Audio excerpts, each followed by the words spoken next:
It began on November 24th, 1971, Thanksgiving Eve, when a man walked into Portland International Airport, dressed in a black suit, white shirt, thin black tie, and carrying a briefcase.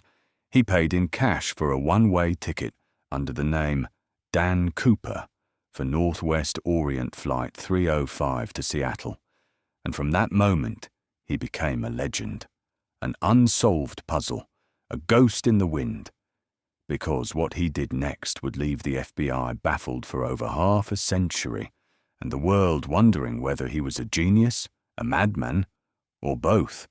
Once aboard the Boeing 727, he took seat 18C, lit a cigarette, ordered a bourbon and soda, and handed a flight attendant a small note. It was politely worded, calm in tone, but its message was explosive. I have a bomb. Inside his briefcase were red wires, cylindrical sticks, and a mass resembling dynamite. He showed it to the stewardess only briefly, enough to make it clear this was real, or at least believable. And then he made his demands. $200,000 in cash, 4 parachutes, 2 primary, 2 reserve, and a fuel truck waiting at Seattle for a getaway. Authorities complied. The plane circled for hours as the ransom and gear were prepared, and when it landed in Seattle, Cooper let the passengers go, calmly, politely, as if this were a business transaction rather than a crime. He kept the flight crew, received his demands, and then issued one final instruction.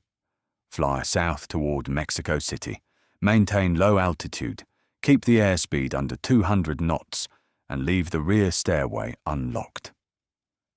Somewhere over southwestern Washington, in heavy rain and wind, Cooper walked to the rear of the plane, strapped on a parachute, picked up the money bag, opened the air stair, and jumped into the night. No one saw him land. No one saw him die. No one ever saw him again.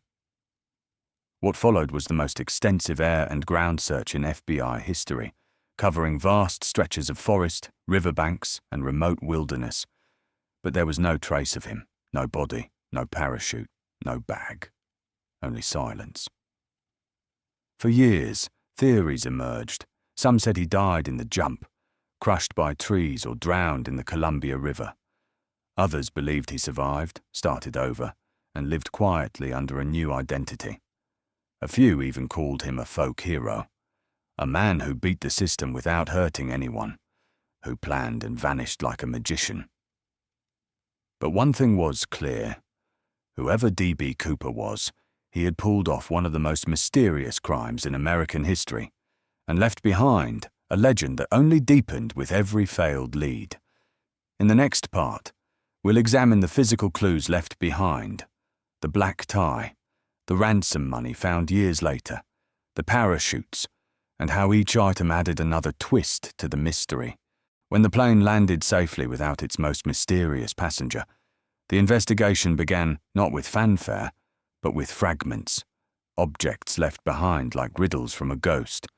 A black clip-on tie, 8 cigarette butts stubbed into an armrest, 2 unused parachutes, and a cabin crew shaken but unharmed. And each of these fragments would take on mythic status over the next 5 decades, not because of what they proved, but because of what they failed to explain. The tie, for instance, was left draped neatly over the seat, at first just a minor clue, but decades later, a microscopic analysis of its fibers revealed something strange, tiny particles of titanium, rare at the time, and only common in aerospace and high-end manufacturing settings, leading some to suspect that Cooper had worked in one of those industries, perhaps even for Boeing itself. The cigarette butts, once full of traceable DNA, were inexplicably lost during the early days of the case, a catastrophic misstep that erased what might have been the clearest forensic link to the man's identity. Then there were the parachutes. Cooper had asked for 4, and when handed 2 mains and 2 reserves, he picked 1 primary and 1 reserve. But the reserve he took wasn't functional, a trainer model sewn shut, raising questions, Was this an oversight? Or did Cooper know he didn't need a second parachute at all? Was he planning a one-way jump? Did he even survive it? And the money, stacked neatly in $20 bills, totaling $200,000, all with serial numbers logged and published, disappeared with him, seemingly forever. Then, 9 years later, a boy digging along the Columbia River at a place called Tanner Bar uncovered something that stunned the world. A bundle of decaying bills, still wrapped in rubber bands, totaling $5,880, all matching the serial numbers from the hijacking. The bills were buried just below the surface, eroded and partially deteriorated, as if they'd been exposed to the elements. Yet their location didn't match the suspected flight path, and they were found in a spot never identified as part of Cooper's supposed landing zone, reigniting every debate. Did Cooper bury the money? Did the river carry it downstream?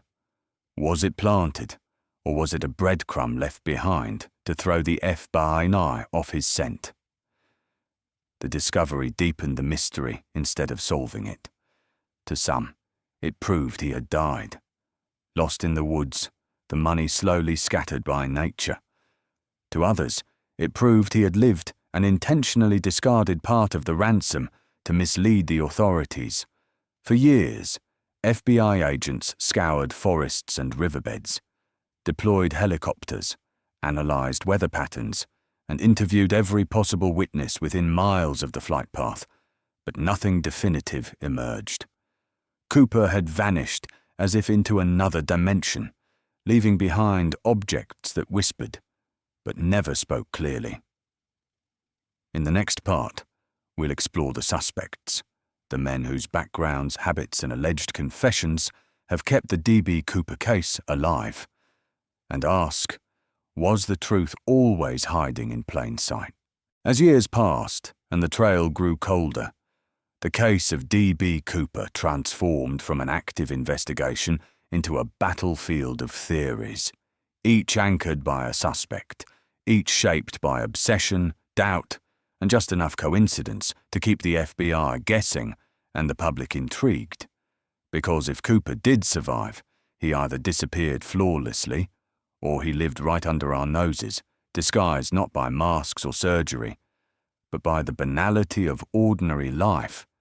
And over time, certain names rose to the surface like wreckage from a deep lake, starting with Richard McCoy, a Vietnam veteran and hijacker who, in 1972, just 5 months after Cooper, boarded a plane with a grenade and gun, demanded a ransom, parachuted out, and vanished, only to be captured days later, tried, imprisoned, and ultimately killed in a shootout after escaping custody.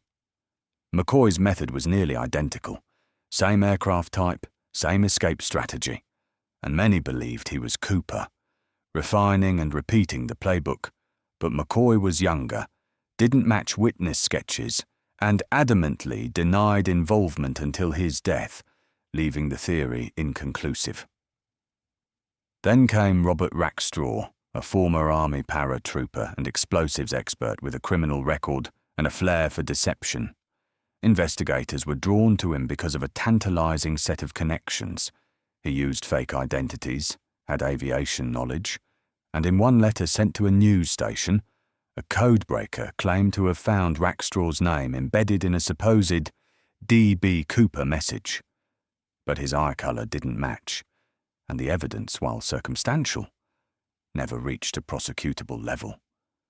Another name that lingered was Dwayne Webber, who allegedly confessed on his deathbed, telling his wife, "I'm Dan Cooper." After his death, she reported his claim to authorities, and strange details emerged. He had dreams of jumping from planes. He'd once written a note in a hotel Bible mentioning Northwest Airlines, and his handwriting bore resemblance to Cooper's boarding note. Still, the FBI ruled him out based on DNA from the tie and fingerprints on the seat. Neither matched. But then again, the cigarette butts had been lost, and even the tie DNA was degraded.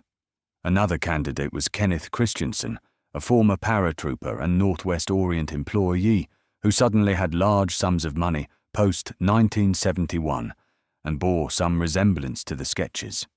His brother long believed he was Cooper, citing his lifestyle shift and quiet demeanor, but no solid evidence ever surfaced. Finally, there was William J. Smith, a relative latecomer to the list of suspects, added in 2018 when researchers found his resume and work history aligned with the titanium particles on Cooper's tie.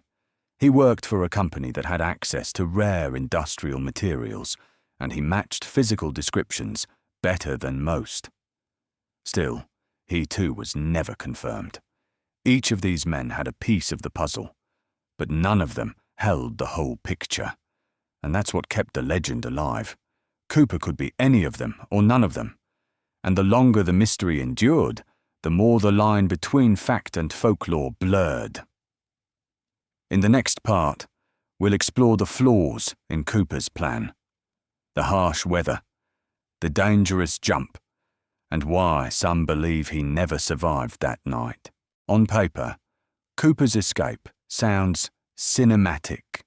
A man jumping from a plane in the middle of a storm, in the dead of night, carrying $200,000 strapped to his body. But in reality, every detail of that night reads more like a suicide mission than a master plan, because the conditions were brutal, the terrain was hostile, and the parachutes he chose offered no precision, only descent, making the idea of a clean getaway seem less like genius and more like desperation or a calculated bluff. And yet, there's still no body.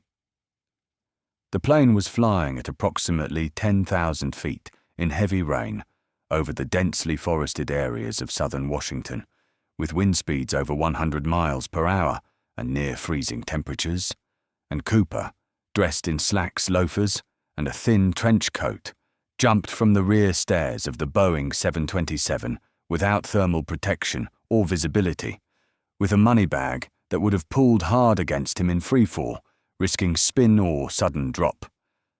But despite this, the FBI never found a body, a parachute, or even clothing in the vast wilderness. Skeptics argue that Cooper never survived the fall, that he was either knocked unconscious mid-air, landed in the Columbia River and drowned, or was crushed in the forest, his body lost forever under layers of trees and snow. Yet that theory struggles against one fact. If Cooper died on impact, why did no trace ever surface in 50 years, not even a bone, boot, or pack? Others point to the money as a clue, the partial stack discovered at Tenor Bar decades later, which could indicate he lost part of it mid-jump or discarded it later to confuse authorities. But even that location didn't line up with prevailing wind models or projected drop zones, further complicating the timeline. Then there's the issue of the parachutes. Cooper selected an older military chute, not the newer steerable sport model, and picked a dummy reserve that was non-functional, either suggesting he was reckless or incredibly clever. If he knew it wouldn't work, then maybe he didn't intend to use it at all, which could imply he switched parachutes later, had help on the ground, or possibly ditched the gear mid-flight as a decoy. And what about the flight crew? No one saw him jump. The cabin pressure changed, the warning light went off, but by the time they landed and the FBI swept the plane, Cooper had vanished completely, leaving behind only that tie, the unused chutes, and the smell of cigarette smoke and aviation fuel. Some investigators theorized that he never jumped at all, that he hid in the rear of the plane or exited after landing, but the logistics and timing make that nearly impossible. In truth, no one can say with certainty what happened once Cooper opened that rear stair. Whether he fell into oblivion, walked away into a new life, or was rescued by accomplices waiting below, the jumper remains the most crucial gap in the entire mystery, a disappearing act that defies explanation. In the final part, we'll explore what the FBI got wrong, why the case remains unsolved, and how the legend of D.B. Cooper became bigger than the man himself. 50 years later, the story of D.B. Cooper has become more than just a crime. It's a legend etched into American culture, a mystery that refuses to die. Not because the evidence was overwhelming, but because it was always just incomplete enough to invite obsession. And in that vacuum of answers, Cooper became whatever we wanted him to be. A criminal mastermind, a rebel folk hero, a symbol of defiance, or a man who beat the system and vanished with a smile.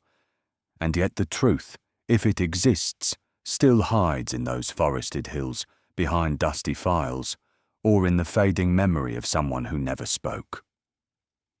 The FBI spent decades on the case, over 60 volumes of investigative files, thousands of suspects interviewed, hundreds of leads followed, but every trail ended the same way. Nowhere.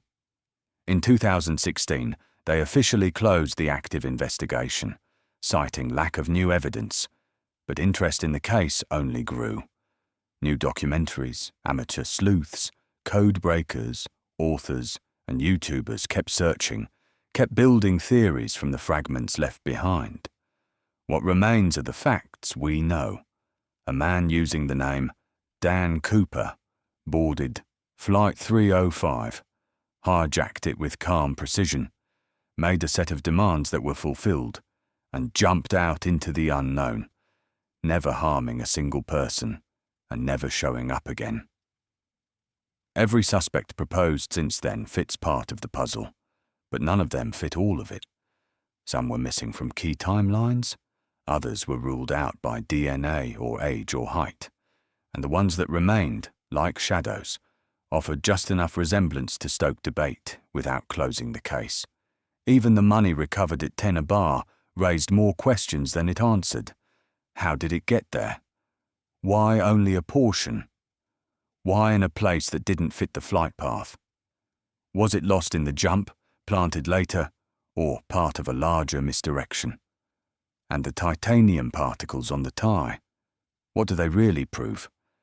Could Cooper have worked in aerospace, or were those particles incidental? Every answer spawns a new theory, every theory a new hole. But maybe that's why the story endures. Because D.B. Cooper isn't just a man, he's a question. A question about whether it's possible to disappear in an age of records. A question about whether justice is always possible. A question about whether a single man, with charm and planning, can outwit an entire system and never be caught. Whether he died in the woods or lived out his days quietly, Cooper gave us a myth, a crime that hurt no one but embarrassed the government, a story that reads like fiction and lives like folklore. The man may be gone, but the mystery never landed. And perhaps as long as we're still wondering, he never really jumped into the dark. He jumped into legend,